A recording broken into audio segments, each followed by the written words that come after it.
అందరికీ కూడా శుభాశీస్సులండి. మనకు దీపావళి శుభాకాంక్షలు. అలాగే శనివారము, శని త్రయోదశి, అలాగే ధనత్రయోదశి. సౌత్ ఇండియా సర్వాధికారి యూట్యూబ్ ఛానల్ ద్వారా అందరికీ కూడా లక్ష్మీదేవి అనుగ్రహం కలగాలని, అందరూ కూడా అభివృద్ధి చెందాలని, అలాగే ఆ యొక్క ధనత్రయోదశి ధనలక్ష్మి యొక్క అనుగ్రహం సంపూర్ణంగా కలగాలని కోరుకుంటూ అలాగే ఈ విషయాలన్నీ కూడా తెలియజేస్తున్నా.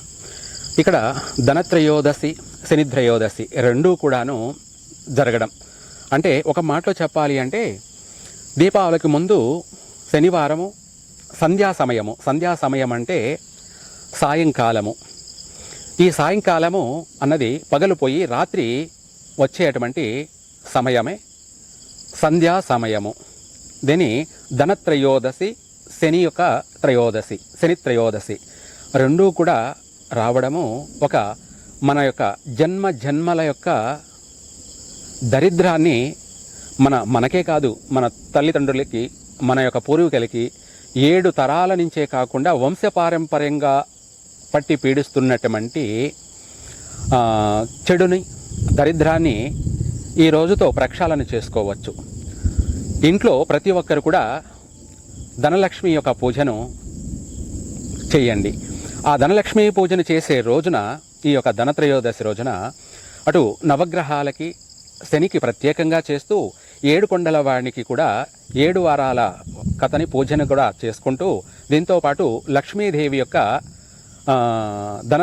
ధన యొక్క లక్ష్మీ పూజను మనం చేసినట్టయితే, ధనలక్ష్మి పూజను చేసినట్టు అయితే 2 విధాల, అటు శని యొక్క నివృత్తి, శని పీడ వైదొలిగిపోతుంది. అష్టమ శని కానీ, అర్ధాష్టమ శని కానీ, ఏలేనాటి శని కానీ మళ్ళీ దరిదాపులకు కూడా రాదు. అలాగే ఒకవేళ వచ్చినా కూడా మనల్ని పీడించడం అనేది ఉండదు. అలాగే ఇక్కడ ధనలక్ష్మి పూజను మనం చేసుకుంటున్నాం కాబట్టి సంధ్యా సమయంలో లక్ష్మీదేవి సంచారం చేస్తూ ఉంటుందన్నమాట. ఎవరైతే ఈ సంధ్యా సమయంలో ధనలక్ష్మి పూజ చేస్తారో వాళ్ళకి ధనలక్ష్మి యోగం కలుగుతుంది. ఆ ధనలక్ష్మి యోగం కలిగిందంటే కలిగే తీరుతుంది కూడా. సంధ్యా సమయంలో ప్రతి ఇంటిని, ప్రతి గడపని, ప్రతి గృహాన్ని అమ్మవారు ప్రతి గడప, ప్రతి గృహంలోకి ప్రవేశిస్తారనమాట. ఆ ప్రవేశించే సమయంలో ఏ ఇంట్లో అయితే ఈ ధనలక్ష్మి పూజ జరుగుతూ ఉందో, శని త్రయోదశితో కూడుకొని ధనత్రయోదశి పూజ అయితే ఎక్కడ జరుగుతుందో అక్కడ ఆ ఇంట్లో లక్ష్మీదేవి స్థిరంగా నివాసం ఉంటుంది. స్థిర నివాసే, స్థిరంగా ఆ లక్ష్మీదేవి ఆ ఇంట్లో ఉండిపోతుంది. ఆమె శిష్ట వేసి, పద్మాసనం వేసి అక్కడ కూర్చుంటుంది. ఆ ఇంటి యొక్క జన్మ దరిద్రమంతా కూడా నాశనమైపోతుంది, నశించిపోతుంది. ఇక్కడి నుంచి ఈ యొక్క దీపావళి ధనత్రయోదశి రోజు నుంచి ఈ యొక్క అమ్మవారి అనుగ్రహం వల్ల అందరూ కూడా విశేషంగా అభివృద్ధి చెందుతారు. 3 పువ్వులు 6 కాయల్లా వాళ్ళ కుటుంబంలో సుఖ సంతోషాలతోటి, ఆనందాలతోటి ఆనంద నిలయంగా మారిపోతుంది. ధన నిలయంగా కూడా మారిపోతుంది. ఆనంద నిలయము, అదృష్ట నిలయము, ధన నిలయము. అలాగే దీంతోపాటు వాళ్ళ దరిద్రమంతా కూడా ప్రక్షాళన జరుగుతుంది. అష్టదరిద్ర వినాశిని. జ్యేష్ఠాదేవి పట్టి పీడిస్తున్నటువంటి కుటుంబాలన్నింటినీ కూడా ఆ జ్యేష్ఠాదేవి ఈ శనివారంతో, ఈ శని త్రయోదశి, ధనత్రయోదశి రోజునతోటి ఆ యొక్క జ్యేష్ఠాదేవి ఆ ఇంటిని వదిలేసి పోతుంది. అలాగే శుభప్రదమైనటువంటి లక్ష్మీదేవి ఆ ఇంట్లో కొలువై కూర్చుంటుంది.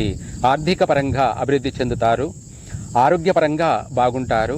ఈ దీపావళి నుంచి ప్రతి కుటుంబం 3 పువ్వులు 6 కాయల దినదినము అభివృద్ధి చెందుతుంది. ఈ ప్రతి ఇంట్లో కూడా ఈ యొక్క ధనలక్ష్మి పూజను జరిపించండి. అందులో తప్పకుండా నవగ్రహ శాంతి, అలాగే అష్టదిక్పాలకుల్ని కూడా శాంతపరచుకొని, అలాగే ధనలక్ష్మిని పూజించండి. విశేషంగా కలిసి వస్తుంది, అభివృద్ధి చెందుతారు. ఇక్కడి నుంచి ప్రతి పని కూడా మీకోసం ఎదురు చూస్తున్నట్టే ఉంటుంది. 3 పువ్వులు 6 కాయల సంపూర్ణమైనటువంటి ఆరోగ్యంతో, సంపూర్ణమైనటువంటి అభివృద్ధితోటి మీరు అభివృద్ధి చెందుతారు. 10 మందికి మీరు సహాయపడతారు. ఎందుకంటే లక్ష్మీదేవి మిమ్మల్ని అనుగ్రహించింది కాబట్టి. అలాగే అమ్మవారి అనుగ్రహం పొందాలి అంటే ఈ యొక్క దీపావళి ముందు శని త్రయోదశి ధనత్రయోదశి సంధ్యా సమయంలో విశేషమైనటువంటి ఈ వ్రతాన్ని ఆచరించండి, కలిసి వస్తుంది. సర్వే జన సుఖినో భవంతు.